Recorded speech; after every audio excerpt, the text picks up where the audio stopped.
सभी को मेरा नमस्कार। मेरा नाम विक्रांत सांगवान। आप सभी का स्वागत है तेज क्लासेस रोहतक के YouTube चैनल पर। हमने शुरू की है हरियाणा सिविल सर्विस रूल 2016 की वीडियो सीरीज। इसमें आज हम कवर करेंगे Haryana general provident fund rules 2016 यानी कि GPF रूल्स। वीडियो शुरू करने से पहले आप सभी से एक रिक्वेस्ट कि इस YouTube चैनल को सब्सक्राइब कर लें ताकि और वीडियोस की नोटिफिकेशन आपको मिल सके सबसे पहले। तो चलिए शुरू करते हैं आज का हमारा topic GPF rules 2016।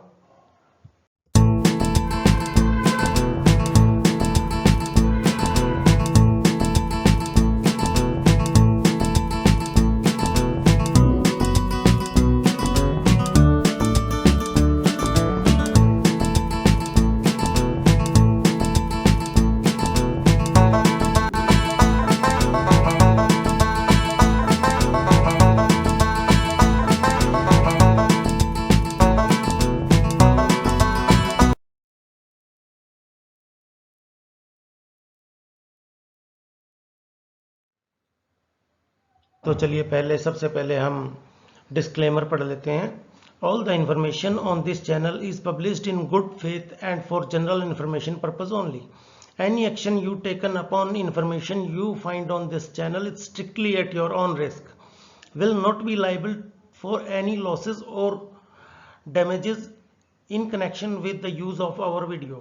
This channel doesn't have any ownership or rights of the information provided in this video, and this is not for any kind of financial benefit.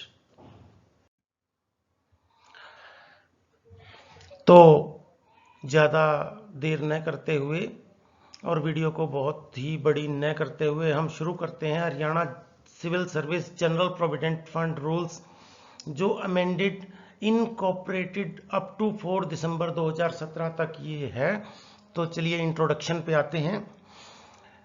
Rules कहते हैं कि in exercise of the powers conferred by the proviso to article 309 of constitution of India, Governor of Haryana hereby makes the following rules to regulate the GPF of Haryana government employee of the state of Haryana। इसमें कहने का तात्पर्य क्या है कि article 309 है जो government of India का, कॉन्स्टिट्यूशन ऑफ इंडिया का, उसके अनुसार गवर्नर ऑफ हरियाणा ये रूल बनाते हैं, उनकी परमिशन से रूल बनाए जाते हैं और ये कॉन्स्टिट्यूशन ऑफ इंडिया है जो उसके अंदर ऐड कर दिए जाते हैं। एप्लीकेशन का मतलब है एप्लीकेबिलिटी, ये किसके ऊपर एप्लीकेबल रहेंगे। तो चलिए पढ़ते हैं। These rule may be called the Haryana civil services general provident fund rules 2016। ये रूल क्या कहलाएंगे? Haryana civil services general provident fund rules 2016। These rules shall be deemed to have come into force 19 जुलाई 2016। कहने का तात्पर्य क्या है कि ये सभी रूल्स 19 जुलाई 2016 से ही लागू हैं, उससे पहले पुराने GPF रूल्स लागू रहेंगे। अब बात करते हैं हम सब्सक्रिप्शनशिप टू GPF अकाउंट। इसमें क्या है कि रेट ऑफ सब्सक्रिप्शनशिप क्या रहेगा? मिनिमम जो सब्सक्रिप्शनशिप रेट है वो रहेगा 8% बेसिक पे का। जो 1 अप्रैल को जो बेसिक पे है वो उसका 8% ही मिनिमम सब्सक्रिप्शनशिप हो सकता है। मतलब GPF की डिडक्शन है जो कम से कम 8% रहेगी जो बेसिक पे की है, और मैक्सिमम है जो वो रहेगा कर्मचारी या अधिकारी की बेसिक पे, उससे अधिक नहीं कटवाया जा सकता GPF। लेकिन अगर फिर भी कई कर्मचारी ज़्यादा कटवा देते हैं तो उसमें रूल नंबर 22 है, उसमें स्पष्ट दिया गया है कि उसके ऊपर कोई भी ब्याज देय नहीं होगा। No interest shall be admissible. और एक और विशेष बात है जो ये है कि a subscriber shall subscribe monthly to the fund except during the period of suspension, कि एक कर्मचारी या अधिकारी अपना हर महीने जीपीएफ में अंशदान करेगा, सब्सक्राइब करेगा, सिर्फ किस समय नहीं होगा, उसका सस्पेंशन के पीरियड के दौरान। ये बहुत ही इंपॉर्टेंट है और फील्ड में बहुत सी बार ये क्लैरिफिकेशन का विषय रहता है कि सस्पेंशन के दौरान क्या कर्मचारी या अधिकारी का जीपीएफ काटा जाएगा। तो रूल नंबर 23 का सब क्लॉज 1 ये बात कहता है कि सस्पेंशन के दौरान कर्मचारी या अधिकारी का सब्सक्रिप्शनशिप नहीं काटा जाएगा। इसके अलावा अन्य सभी कर्मचारी अधिकारियों का हर महीने जीपीएफ में अंशदान मैंडेटरी है। हमारे जीपीएफ में 2 प्रकार की टर्म्स रहती हैं जो ऑफिस में प्राय बोली जाती हैं जब हम जीपीएफ को डील करते हैं। वो क्या क्या है, एक तो है एडवांस और एक है विड्रॉल। तो सबसे पहले हम बात करते हैं एडवांस की, कि एडवांस होता क्या है। एडवांस रूल नंबर 32 के तहत हमारे जीपीएफ में जितना भी बकाया है उसमें से कुछ अमाउंट कर्मचारी को बीच बीच में ज़रूरत पड़ती है तो हम देते हैं। कर्मचारी लिखित में हमें कारण सहित एक फाइल प्रस्तुत करता है कार्यालय में, जिसको हम जीपीएफ से एडवांस निकलवाना बोलते हैं, जो रूल नंबर 32 के तहत आता है। तो इसमें लिमिट क्या रहती है वो बात करते हैं। लिमिट है अमाउंट, जो राशि है जो कर्मचारी चाहता है वो कर्मचारी की 6 मंथ बेसिक पे या 50% जीपीएफ अकाउंट में 50% हो, या कर्मचारी की 6 मंथ की पे का मतलब यहां पे है बेसिक पे प्लस ग्रेड पे। इससे अधिक नहीं निकलवाया जा सकता। इसमें से जो भी जाता हो, मतलब कहने का क्या है, 6 मंथ बेसिक पे और 50% of amount in his credit which ever is less. तो जो भी कम होगा वो कर्मचारी को दे दिया जाएगा। अब पर्पस क्या रहते हैं? पर्पस हैं एडवांस निकलवाने के लिए रूल नंबर 32 का सब रूल 1, टू पे expense in connection with the illness, confinement और डिसेबिलिटी। कहने का तात्पर्य क्या है कि कोई खर्चा बीमारी के रूप में, खुद या परिवार मेंबर कोई बीमार है तो, कन्फाइनमेंट और डिसेबिलिटी तो किसी अंग भंग या अन्य कोई मेडिकली किसी कारण से अगर पैसे की ज़रूरत है तो कर्मचारी या अधिकारी अपने जीपीएफ अकाउंट से वो राशि, जो भी ज़रूरत की राशि है वो ले सकता है। अब रूल नंबर 32 का सब रूल 2 कहता है हायर एजुकेशन, खुद की या अपने डिपेंडेंट की हायर एजुकेशन के खर्चे को मीट आउट करने के लिए भी जीपीएफ अकाउंट से यह पैसा विड्रॉ किया जा सकता है। अब सब रूल 3 है रूल नंबर 32 का, ये कहता है ऑब्लिगेटरी एक्सपेंसेस। ऑब्लिगेटरी एक्सपेंसेस को मीट आउट करने के लिए भी जीपीएफ से हम पैसा विड्रॉ कर सकते हैं। ये रूल है रूल नंबर 32 का सब रूल 3 और क्लॉज ए। ये मैं बार बार इसलिए बता रहा हूं क्योंकि जहां पर आता है कि विड्रॉल फॉर रूल एप्लीकेबल, वहां पे आपने लिखना है कि अगर आप एडवांस ले रहे हैं तो, कि रूल नंबर 32 के सब क्लॉज 3, सब रूल 3 के सब क्लॉज ए के अंडर में यह एडवांस लेना चाहता हूं। ऑब्लिगेटरी एक्सपेंसेस में क्या है कि अगर आप हिंदू हैं तो आप अपने जो धार्मिक रिचुअल्स हैं, कोई सगाई है, कोई मृत्यु भोज है, कोई पाठ है, गीता पाठ है, सिख हैं तो आपके जो भी धार्मिक जो कार्यों के अनुसार आप पाठ करवाते हैं, अखंड पाठ है, या अन्य किसी धर्म पर जो भी लागू होते हैं, या बर्थडे है, इस टाइप के कोई भी ऑब्लिगेटरी एक्सपेंसेस आप कर सकते हैं। और मैरिज एक्सपेंसेस, इसका सब क्लॉज बी कहता है कि मैरिज एक्सपेंसेस भी यहाँ से मीट आउट किया जा सकता है। मैरिज एक्सपेंसेस किसका, खुद का या डिपेंडेंट का, फैमिली में जो भी डिपेंडेंट है उनके लिए भी इसको खर्च किया जा सकता है। टू पे लीगल प्रोसीडिंग एक्सपेंसेस, अगर कर्मचारी के ऊपर कोई लीगल प्रोसीडिंग्स हैं, विभागीय या विभाग से बाहर है, कर्मचारी के खुद पर या फैमिली पर लीगल प्रोसीडिंग है, अगर कोर्ट में कोई केस चल रहा है, जैसे वकील की फीस देनी है या और कोई जमानत के पैसे देने हैं, कुछ भी करना है, तो उसके लिए भी जीपीएफ से पैसा निकलवाया जा सकता है सब क्लॉज 4 के अंडर। आगे है टू पे legal defence on his part in office. अब कर्मचारी के या अधिकारी के कई बारी ऑफिस में ही कोई लीगल कोई कार्रवाई चल रही होती है, तो उसके खर्चे को मीट आउट करने के लिए भी कर्मचारी अपने जीपीएफ से पैसा विड्रॉ करने की रिक्वेस्ट दे सकता है, जो सब क्लॉज 5 के अंडर रहेगी।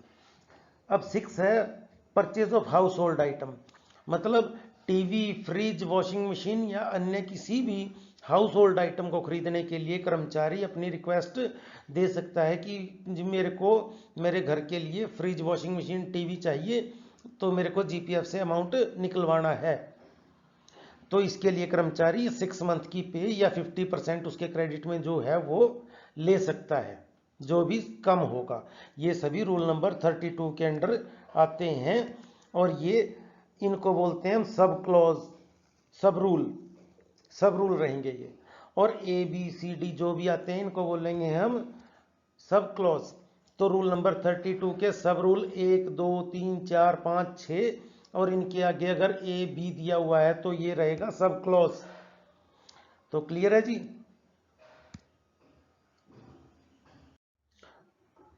तो चलिए जल्दी जल्दी हम इनकी कंडीशंस के बारे में बात कर लेते हैं, जो रूल नंबर 32 के अनुसार सरकार ने हमें हमारे ऊपर जो कंडीशन लगाई हुई उनकी जीपीएफ से पैसा विड्रॉ करने के लिए, एडवांस लेने के लिए, एडवांस की बात कर रहे हैं हम, एडवांस लेने के लिए क्या क्या कंडीशंस रहेंगी, जल्दी से बात करते हैं। सब्सक्राइबर अपनी एप्लीकेशन सबमिट करेगा हेड ऑफ ऑफिस में, मतलब अपने डीडीओ को जहाँ से उसकी सैलरी निकल रही है वहाँ से वो वहाँ पर अपनी फॉर्म पीएफ नंबर 3 में, जो जीपीएफ की फाइल हम खरीद कर लाते हैं बाजार से, उसके अंदर फॉर्म पीएफ 3 होता है, उसको सबमिट करेगा अपने हेड ऑफ ऑफिस में, मतलब डीडीओ को। Only one advance shall be admissible at a time for any of purpose mention in rule number 32। पहले हमने जो रूल पढ़ा है 32, उसके अंदर एक एडवांस के लिए सिर्फ एक बार ही एडवांस परमिटेड है, मतलब सिर्फ एक बार ही पैसा निकाला जा सकता है किसी एक एडवांस के लिए। Where the first advance has not been availed for to the extent of permission limits, the second advance of any purpose shall also be admissible up to the difference। मतलब क्या है कि पहला एडवांस लिया है वो परमिसिबल लिमिट्स से कम है, कि 6 बेसिक पे उसकी लिमिट बनती थी लेकिन उसने 4 बेसिक पे ली, और उसने दूसरी बार उसका वो पैसा कम पड़ गया तो वो दूसरी बार अपनी जो डिफरेंस है, जो 2 बेसिक पे बच गई, उसको वो ले सकता है, उसके लिए हम उसको मना नहीं कर सकते। अब आगे बात करते हैं। Advance shall not be admissible simultaneously for the same purpose for which withdrawal has been obtained. तो क्या कहता है कि एडवांस है जो वो एडमिसिबल नहीं रहेगा सेम पर्पज के लिए, अगर आप बार बार सेम पर्पज के लिए विड्रॉ करते हो तो वो एडमिसिबल बिल्कुल भी नहीं है। Advance shall be admissible even after incurring the expenditure of any purpose within a reasonable period of 2 months। तो जो एडवांस है, जो खर्चा आप करना चाह रहे हैं, वो अमाउंट एक्सपेंडिचर है जो वो 2 महीने के अंदर अंदर कर लिया जाना चाहिए। Advance shall be admissible to a subscriber under suspension और ऑन एक्स्ट्राऑर्डिनरी लीव। जो जीपीएफ का एडवांस का पैसा है वो कर्मचारी या अधिकारी अपने जीपीएफ से सस्पेंशन या EOL अगर विदाउट पेपर है तो भी ले सकता है, उसको हम मना नहीं कर सकते। ये बात कहता है रूल नंबर 33 का सब रूल 6। अब सब रूल 7 की बात करते हैं। Admission advance shall be also be admissible to a subscriber और ऑन डेपुटेशन और foreign service for which he has to submit his application to competent authority of parent department. कहने का मतलब है कि एडवांस जो भी कर्मचारी को एडमिसिबल है वो अपनी एप्लीकेशन जो फॉर्म 3 है, PF फॉर्म 3 है, वो कहाँ पर देगा? वो अपने पेरेंट डिपार्टमेंट में अपने प्रीवियस DDO को देगा। कब होगा उसका प्राइवेट DDO? जब वो डेपुटेशन पर हो कहीं और या फॉरेन सर्विस पर हो। फॉरेन सर्विस, ये टर्म फॉरेन सर्विस का मतलब है अगर वो अदर देन हरियाणा गवर्नमेंट की डिपार्टमेंट से किसी दूसरे डिपार्टमेंट में गया है जहां पर हरियाणा सरकार पूर्ण रूप से उसको डील नहीं करती, जैसे किसी बोर्ड, कॉरपोरेशन, निगम आदि में। तो ये थी कंडीशंस और अब आगे बात करते हैं। तो चलिए अब बात करते हैं हमारी सेकंड टर्म जो है विड्रॉल। विड्रॉल GPF अकाउंट से कैसे निकाल सकते हैं? जो हमारी बात थी एडवांस की, एडवांस को हमने रीपे करना होता है मिनिमम 12 इंस्टॉलमेंट में और मैक्सिमम 36 इंस्टॉलमेंट में। और जबकि विड्रॉल है, विड्रॉल एक बार ले लिया तो हम वापस वो नहीं करते, मतलब उसको हम इंस्टॉलमेंट में रीपे नहीं करना होता हमें। तो विड्रॉल है जो हरियाणा GPF रूल्स 2016 के रूल 38 से लेके 48 तक इसमें प्रोविज़न दिए हुए हैं कि आपने कैसे कैसे वो विड्रॉल आप विड्रॉ कर सकते हैं। तो रूल नंबर 38 है वो कहता है कि फर्स्ट विड्रॉल है वो आप हाउस बिल्डिंग के लिए ले सकते हैं। मतलब है कि घर बनाने के लिए, मकान बनाने के लिए। इसमें आप आपके GPF में 90% तक ले सकते हैं। जो अमाउंट आपके GPF अकाउंट में है उसके 90% तक आपको मिल सकता है। रूल नंबर 39 कहता है सेकंड विड्रॉल है जो वो घर बनाने के लिए, अगर पहला ले लिया और फिर सेकंड भी लेना चाहते हैं तो मिलेगा आपको बकाया जो बचता है आपका GPF अकाउंट में उसका 75% तक।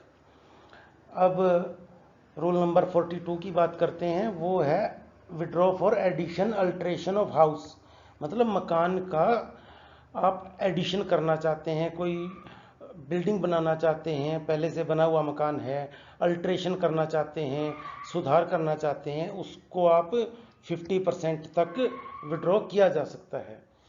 फिर है रूल नंबर 43, ये कहता है withdraw for upkeep of ancestral house. Ancestral house का मतलब है कि आपका पुश्तैनी घर है, उसको अपकीप करने के लिए, मतलब उसमें आप कुछ उसका सुधार करने के लिए, तो आप 50% तक विड्रॉ कर सकते हैं। रूल नंबर 44 है withdraw for settlement of unemployed dependent children. मतलब कोई कर्मचारी या अधिकारी अपने बच्चों के भविष्य को सेटलमेंट, कोई दुकान कराना चाहता है, कोई बिजनेस कराना चाहता है, या कोई एजुकेशन की बात आती है, एजुकेशन के लिए तो चलो रूल नंबर 45 दिया हुआ है। तो मतलब सेटलमेंट का मतलब है यहाँ पर कोई बिजनेस सेटल अपने डिपेंडेंट या अनएम्प्लॉयड चिल्ड्रन के लिए, उसके लिए आप 50% तक विड्रॉ कर सकते हैं कभी भी। रूल नंबर 45 कहता है हायर एजुकेशन बच्चों की, जैसे आपने कोई डिग्री करवानी है, MBBS है, IIT या कोई इंजीनियरिंग डिग्री है या कोई डॉक्टरी का डिग्री है, उन सभी के लिए आप 75% तक हायर एजुकेशन के लिए विड्रॉ कर सकते हैं। अब मैरिज की सेलिब्रेशन के लिए भी विड्रॉ कर सकते हैं जो अप टू 75% है इन योर क्रेडिट। और रूल नंबर 47 है जो वो है purchase of motor vehicle. Motor vehicle के अंदर बाइक, गाड़ी आती है जो आप 50% तक ले सकते हैं। रूल नंबर 48 कहता है कि withdraw before retirement on superannuation. Superannuation का मतलब है कि जब आप 58 ईयर्स के हो जाओगे तब, तो रिटायरमेंट से 1 साल पहले आप विदाउट एनी रीज़न 90% तक बिना कोई कारण बताए 90% तक विड्रॉ कर सकते हैं रिटायरमेंट के 1 साल के अंदर अंदर। रिटायरमेंट मतलब सुपरएनुएशन मतलब 58 ईयर्स की सर्विस, 58 ईयर्स की एज होती है, तो उसमें आप विड्रॉ कर सकते हैं। मतलब 57 साल कंप्लीट होने के बाद आप इसको विड्रॉ कर सकते हैं 90% को विदाउट एनी रीज़न। तो चलिए अब बात करते हैं हम इसकी कंडीशंस के बारे में कि इसमें क्या क्या चीज़ें ज़रूरत रहती हैं। तो जो हाउस बिल्डिंग का है उसके लिए आपको ज़्यादा कुछ नहीं है, आपको आपके जो फॉर्म है उसके साथ अटैच करना होगा एक एफिडेविट और एक एस्टीमेट, जो आपको कोई भी नक्शा नवीस है वो बना के दे देगा कि इसका इतना एस्टीमेट है जो आप मकान बनाना चाहते हैं। और सेकंड विड्रॉल के लिए भी सेम रहेगी ये चीज़। अल्ट्रेशन और एडिशन के लिए भी आपको एस्टीमेट लेना पड़ेगा, और एनेस्ट्रल हाउस की अपकीपिंग के लिए भी आपको वही सेम एस्टीमेट किसी जेई से बनवा सकते हैं, नक्शा नवीस से बनवा सकते हैं। और आपके डिपेंडेंट अनएम्प्लॉयड चिल्ड्रन के सेटलमेंट के लिए आपसे मांगा जा सकता है। वैसे रूल्स में तो ऐसा कुछ नहीं है, लेकिन फिर भी आप सीए से उसके बिजनेस के प्रपोजल्स की कॉपी साथ लगा सकते हैं। हायर एजुकेशन ऑफ चिल्ड्रन, इस केस में आप बच्चे के जो डिग्री है या ऑफर लेटर है फीस का वो साथ लगा सकते हैं। और मैरिज की सेलिब्रेशन के लिए आपको कोई मैरिज कार्ड है वो लगा सकते हैं आप साथ में। तो इससे क्या होगा कि आपकी मैरिज की डेट है उससे पहले पहले ही आपको विड्रॉ देना डिपार्टमेंट की मजबूरी हो जाएगा। और मोटर व्हीकल के परचेज के लिए है, आप वहाँ से जहाँ से आपने किसी शोरूम से जो भी गाड़ी या व्हीकल लेना है उसकी जो एस्टिमेटेड कॉस्ट है वो आपको एक लिफाफे में डाल के बना के देते हैं वो। तो जो भी कॉस्ट होगी वो आप साथ में लगा सकते हैं उसके अपनी एप्लीकेशन के कि मेरे को इस वीक ये व्हीकल लेना है और इसके लिए ये विड्रॉ की ज़रूरत है। और रूल नंबर 48 में आपको किसी भी उसकी ज़रूरत नहीं है, सिर्फ आपने लिखना है कि rule under which applicable rule 48। जब आप 57 साल एज आपकी कंप्लीट हो जाती है तो आप ये विड्रॉ ले सकते हैं। तो चलिए, और भी बहुत सी बातें हैं जो हम अभी आगे करेंगे। तो चलिए अब बात करते हैं हम फाइनल पेमेंट के बारे में। Final payment withdrawal from GPF account, ये हमारे हरियाणा जीपीएफ रूल 2016 के रूल नंबर 54 से लेके 57 तक इसमें मैनर्स दिए हुए हैं, किस मैनर में आपको क्या क्या पेमेंट इशू होनी है। फाइनल पेमेंट ऑन रिटायरमेंट और क्विटिंग सर्विस, रूल नंबर 54 कहता है कि फाइनल पेमेंट आपको कर दी जाएगी रिटायरमेंट पर या आप नौकरी छोड़ते हैं तब। अगर आपको नौकरी से निकाला जाता है तब भी आपको फाइनल पेमेंट है जो भी आपका देय बनता है वो आपको दे दिया जाएगा, ये रूल नंबर 54 कहता है। और अगर कोई केस चल रहा है तो उसका डिसीजन होने तक वो या रिटायरमेंट की डेट आने तक जो भी पहले होगा उस पर उसको वो अमाउंट है जो उसका फाइनल पेमेंट है वो दे दी जाएगी। Final payment in case of death और डिसअपीयरेंस व्हाइल इन सर्विस, अगर कर्मचारी इन सर्विस डेथ या गायब हो जाता है, किडनैप कर लिया जाता है या वापस नहीं लौट कर आता किसी भी क्रिमिनल या किसी भी अन्य रीजन से, तो उस केस में जो भी उसका नॉमिनी है जो उसने जब जीपीएफ अकाउंट खुलवाया था अपना तो उस टाइम जो नॉमिनेशन दिया था अपडेटेड नॉमिनी को वो पेमेंट कर दी जाएगी। Final payment when subscriber behind a family, अगर फैमिली है तो रूल नंबर 56 के अकॉर्डिंग उसको फैमिली को वो पेमेंट कर दी जाएगी अगर कर्मचारी की डेथ हो गई है या डिसअपियर हो गया है तो।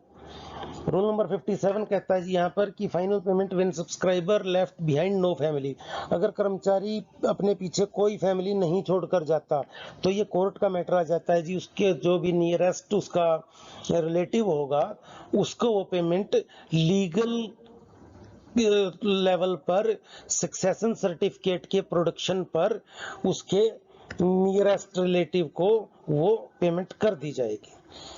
पोथमस child is a family member for final payment. ये भी बात आती है कि कर्मचारी की डेथ हो जाती है, डिसअपियर हो जाता है, लेकिन गर्भ में बच्चा है, तो क्या वो गर्भ में जो बच्चा है वो फाइनल पेमेंट का उत्तराधिकारी होगा? अगर उस फाइनल पेमेंट के टुकड़े किए जाते हैं तो मान लीजिए फैमिली में 4 मेंबर्स हैं, चारों को जीपीएफ की पेमेंट 25% जानी है, लेकिन गर्भ में भी बच्चा है, तो क्या उसको होगा वो पेमेंट? बिल्कुल होगा। रूल नंबर 58 यही कहता है कि गर्भ में जो बच्चा है, लीवली बोर्न चाइल्ड है जो, उसको वो पेमेंट बिल्कुल उसका पोर्शन, उसका प्रपोर्शन रखा जाएगा। रूल नंबर 59 कहता है manner of payment to a lunatic. Lunatic का मतलब होता है जी यहाँ पर पागल। पागल क्या कर्मचारी में अगर पागलपन आ जाता है किसी बीमारी की वजह से या किसी कारण से, तो क्या कर्मचारी को या उसका डिपेंडेंट है, अगर कर्मचारी की डेथ हो गई और उसका डिपेंडेंट है जो वो पागल है, उसका नॉमिनी है वो पागल हो चुका है, तो क्या उसको पेमेंट की जाएगी? नहीं। कोर्ट से उसके जो मैनेजर है, कोर्ट के थ्रू जो भी उसको मैनेज करेगा, जो उसकी देखभाल करेगा, उसको वो पेमेंट कोर्ट की कुछ कंडीशंस के द्वारा वो पेमेंट कर दी जाएगी। Rule number 60 manner of payment to a guardian. Guardian को भी पेमेंट तभी हो सकती है अगर मान लो कर्मचारी की डेथ हो जाती है, डिसअपियर हो जाता है और उसका स्पाउस भी नहीं है, एक छोटा बच्चा बच गया है घर में, तो कोर्ट के थ्रू उसके जो गार्डियन होगा उस बच्चे का, जो भी लीगली गार्डियन होगा, उसको वो पेमेंट कर दी जाएगी। अब रूल नंबर 61 और 62 बहुत ही इंपॉर्टेंट हैं। ये कहते हैं कि फाइनल पेमेंट केवल और केवल इंडिया के अकाउंट में ही होगी। बाहर फॉरेन कंट्री में कई बारी कर्मचारी नौकरी छोड़कर सेटल हो जाते हैं फॉरेन कंट्री में, तो रूल नंबर 61 ये कहता है, इसने यहाँ पर बंदिश लगा दी है कि आपको फाइनल पेमेंट केवल और केवल इंडिया में ही मिलेगी, बाहर आप फॉरेन कंट्री के अकाउंट में पेमेंट नहीं ले सकते। रूल नंबर 62 ये कहता है कि no recovery from GPF without consent. कर्मचारी या सब्सक्राइबर की बिना सहमति के जीपीएफ अकाउंट से किसी भी मैनर में, किसी भी वे में रिकवरी नहीं की जा सकती जब तक कर्मचारी की कोई कंसेंट नहीं है, सहमति ना हो। ये है जो ये रूल कहता है। Provident fund act 1925, central act 19 of 1925, ये कोर्ट ऑफ लॉ के द्वारा कहा गया है कि गवर्नमेंट की अगर कोई रिकवरी बनती है तो गवर्नमेंट जीपीएफ अकाउंट से बिना सहमति के वो नहीं ले सकती।